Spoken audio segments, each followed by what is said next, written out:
ایک وقت تھا مسلمانوں کی بچیوں کا حال یہ تھا کہ ایک کتاب ہے دلائل الخیرات شریف، جو شروع بھی درود سے ہوتی اور ختم بھی درود شریف پہ ہو جاتی، پوری کتاب درود پاک سے بھری ہوئی ہے۔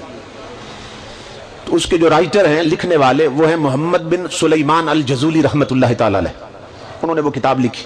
ان سے کسی نے پوچھا کہ حضرت یہ آپ کو کتاب لکھنے کا کیسے خیال آیا کہ پوری کتاب ہی درود سے بھر دیا آپ نے؟ تو وہ فرمانے لگے کہ میرے ساتھ ایک واقعہ پیش آیا تھا اور وہیں کھڑے کھڑے میں نے قسم کھائی تھی کہ اب ایسی کتاب لکھوں گا جو ساری درود سے بھری ہوگی۔ تو اس نے پوچھا کہ کیا واقعہ پیش آیا تھا کہ اتنا شوق پیدا ہوا؟ یہ میں بطور خاص اپنی ماں بہنوں بیٹیوں کے لیے عرض کر رہا ہوں۔ محمد بن سلیمان کہتے ہیں میں ایک علاقے میں تھا اور میں نے زور یا عصر کی نماز پڑھنی تھی اور وضو بھی کرنا تھا۔ پانی کی تلاش میں تھا تو مجھے کافی تلاش کے بعد ایک کنواں نظر آیا۔ تو جب میں کنویں پہ پہنچا تو وہاں ڈول اور رسی نہیں تھی، تو میں پریشان کھڑا تھا کہ پانی بہت گہرا ہے، اب ڈول بھی نہیں رسی بھی نہیں، پانی کیسے نکالوں؟ تو وہ فرماتے ہیں کہ یہ کنواں تھا اور کنویں کے ساتھ جڑواں کسی غریب کا کچا سا گھر تھا، جڑا ہوا تھا گھر، اور اس گھر کی چھت پر نا 7-8 سال کی معصوم بچی بیٹھی تھی، کھیل رہی تھی۔ میں ادھر ادھر دیکھ رہا تھا کہ اب پانی کیسے نکالوں، تو اس بچی نے کھیلنا چھوڑ دیا اور میری طرف دیکھا اور مجھے دیکھ کے کہنے لگی من انتا، آپ کون ہیں؟ میں نے کہا انا محمد بن سلیمان الجزولی، اپنا تعارف کرایا، محمد بن سلیمان ہوں۔ تو بچی کہنے لگی چچا کیوں پریشان کھڑے ہیں؟ تو میں نے کہا کہ بیٹی میں نے وضو کرنا تو ڈول اور رسی نہیں ہے، تو پریشان ہوں کہ اب پانی کیسے نکالوں۔ حضرت شیخ فرماتے ہیں کہ اس بچی نے نا میری طرف دیکھا اور ہنس پڑی، اور عربی زبان میں بڑا فصیح جملہ کہا اس نے،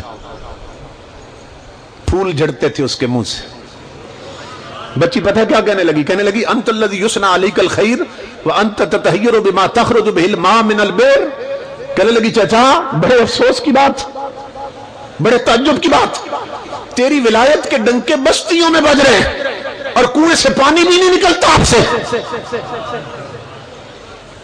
نام سے پورا مصر گونج رہا ہے اور کنویں سے پانی بھی نہیں نکلتا۔ آپ فرماتے ہیں میں نے کہا میری بیٹی شاید تو میری بات نہیں سمجھی، میں نے تجھے بتایا بھائی ڈول اور رسی نہیں ہے، تو ڈول اور رسی کے بغیر پانی کیسے نکلتے ہیں؟ محمد بن سلیمان کہتے ہیں اللہ کی عزت کی قسم لوگو، وہ بچی چھت سے نیچے نہیں اتری، اوپر سے جھک گئی کنویں کی طرف، چھت کی طرف سے اوپر سے جھکی نہ کنویں کی طرف، کہنے لگی چچا میں بتاتی ہوں پانی کیسے نکالتے ہیں۔ اس بچی نے نا پانی میں تھوک دیا۔ محمد بن سلیمان کہتے ہیں لوگوں اللہ کی عزت کی قسم میں اندازہ نہیں کر سکا اس بچی کی تھوک نیچے پہلے پہنچی ہے یا پانی اچھل کے پہلے باہر نکلا۔ کنواں فوارہ بن گیا۔ بچی کہنے لگی چچا اب کر لے وضو، پانی ایسے نکلتے ہیں۔ محمد بن سلیمان کہتے ہیں مجھے تو وضو بھول گیا، میں نے یوں ہاتھ باندھے، میں نے کہا میری بیٹی اب میں وضو بعد میں کروں گا، اقسمک باللہ بما نلت هذه المنزلہ، میں تجھے رب کی قسم دیتا ہوں پہلے یہ بتا کہ اس چھوٹی عمر میں اتنے اونچے رتبے کیسے پا لیے کہ تیرے تھوک کے چند قطرے کنویں میں انقلاب لاتے اور کنویں کو فوارہ بنا دیتے، اس چھوٹی عمر میں اتنے اونچے رتبے کیسے پا لیے؟ تو بچی ہنس پڑی، کہنے لگی چچا اتنے بڑے عالم ہیں اور یہ بھی نہیں جانتے کہ یہ رتبے کیسے ملتے ہیں؟ میں نے کہا میں تیرے منہ سے سننا چاہتا ہوں۔ کہنے لگی اگر میرے منہ سے سننا ہے تو چچا سن، بکثرت الصلاۃ علی النبی صلی اللہ علیہ وسلم، میری چھوٹی عمر نہ دے چچا، اس چھوٹی عمر میں بھی میں ہر وقت اپنے نبی پہ درود پڑھتی رہتی ہوں۔ نعرہ تکبیر، نعرہ رسالت، نعرہ رسالت، نعرہ تحقیق، نعرہ حیدری، لبیک لبیک لبیک۔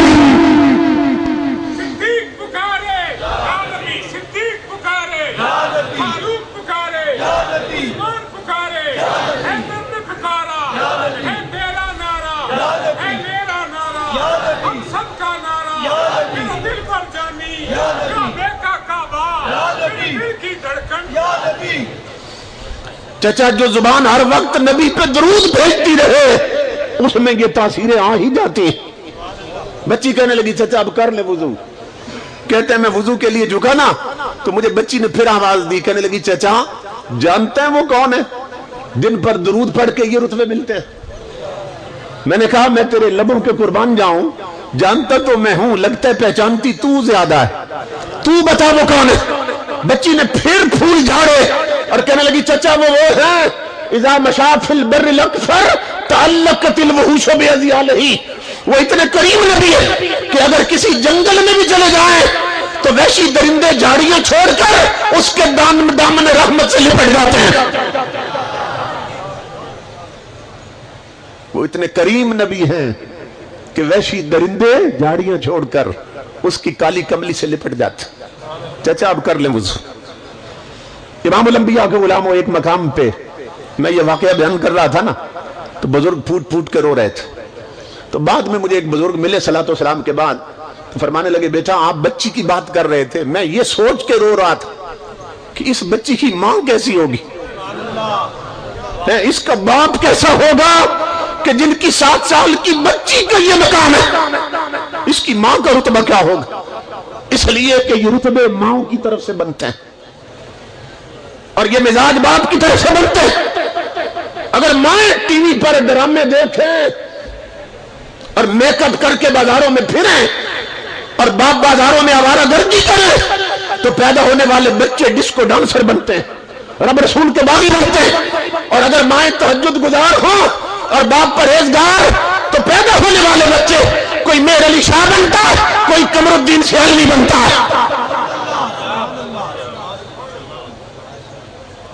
کیونکہ یہ جان ماؤں کی طرف سے لگتی ہے, یہ رنگ باپ کی طرف سے چڑھتے. تو جن گھروں میں 24 گھنٹے چینل بدل بدل کر بے حیائی کے منظر دیکھے جائیں اور 2 ڈشیں لگی ہوں چھتوں پہ اور کیبل کے کنیکشن ہو اور شادیوں پہ ڈول بجے اور بہو بیٹیاں میک اپ کر کے بازاروں میں پھریں, ان گھروں میں ایسی اولاد نصیب نہیں ہوتی. اس لیے میری ماں بہن بیٹیوں, اپنا منصب پہچانو. تم شمع محفل نہیں ہو, تم چراغ خانہ ہو. تمہارا مرکز بازار نہیں, تمہارا مرکز مصطفیٰ کا مصلی ہے. ناول چھوڑ دو, کملی والے کے قرآن کی تلاوت کی عادی بن جاؤ اگر چاہتی ہو کہ تمہاری نسلوں میں حضور کا دین چلتا رہے.